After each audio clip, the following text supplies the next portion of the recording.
بسم اللہ الرحمن الرحیم. السلام علیکم. Welcome back to my channel Zoya life health care. Friends کیسے ہیں آپ؟ امید ہے آپ بالکل ٹھیک ہوں گے. فرینڈس آج کی میری ویڈیو خاص طور پر ان لوگ افسران کے لیے ہے جو جاب کرتے ہیں لیکن جاب کے دوران ہی ان کا ٹائم پورا ہونے سے پہلے جاب کا ٹائم پورا ہونے سے پہلے ان کو ٹرانسفر آرڈر آ جاتے ہیں. تو ویڈیو شروع کرنے سے پہلے میں چاہوں گی کہ آپ زویا لائف ہیلتھ کیئر کو سبسکرائب کیجئے، ویڈیو کو لائک کیجئے، ہمارے بلاگ کو وزٹ کیجئے اور ویڈیو کو شیئر بھی کیجئے. تو چلتے ہیں فرینڈس ویڈیو کی طرف.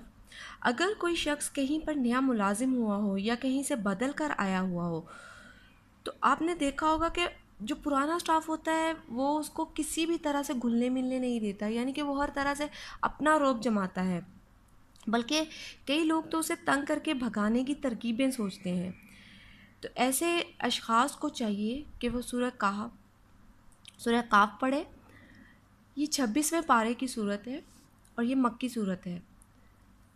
سورہ قاف کو پڑھنا کس طرح ہے یہ آپ ہمارے قاری صاحب سے بھی پوچھ سکتے ہیں. آپ کی اسکرین پہ جو نمبر ہوگا اس پہ آپ کال کر کے پوچھ لیجئے، لیکن یہاں بھی میں آپ کو بتا دیتی ہوں.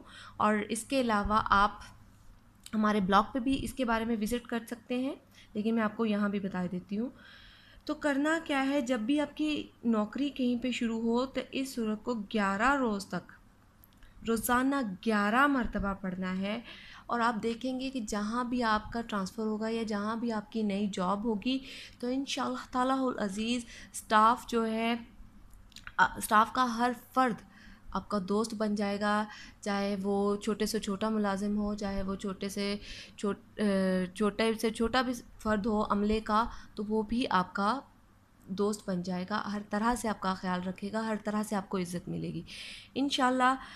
یہ سورت پڑھ کے آپ اپنی نوکری پہ پہلے دن جائیے، 11 روز تک 11 مرتبہ پڑھیے، انشاءاللہ تعالیٰ آپ کا ٹرانسفر کبھی بھی نہیں ہوگا. یہ خاص طور پہ یہ میری جو ویڈیو ہے یہ سرکاری افسران کے لیے بھی ہے. اس کے علاوہ فرینڈز ہمارا ایک اور چینل بھی ہے ہدا ٹاکس. اس چینل کا لنک جو ہے ڈسکرپشن باکس میں آپ کو مل جائے گا. ہمارے اس چینل کو بھی لائک کیجئے، سبسکرائب کیجئے، چینل کو، ویڈیوز کو لائک کیجئے اور دعاؤں میں یاد رکھیے. شکریہ.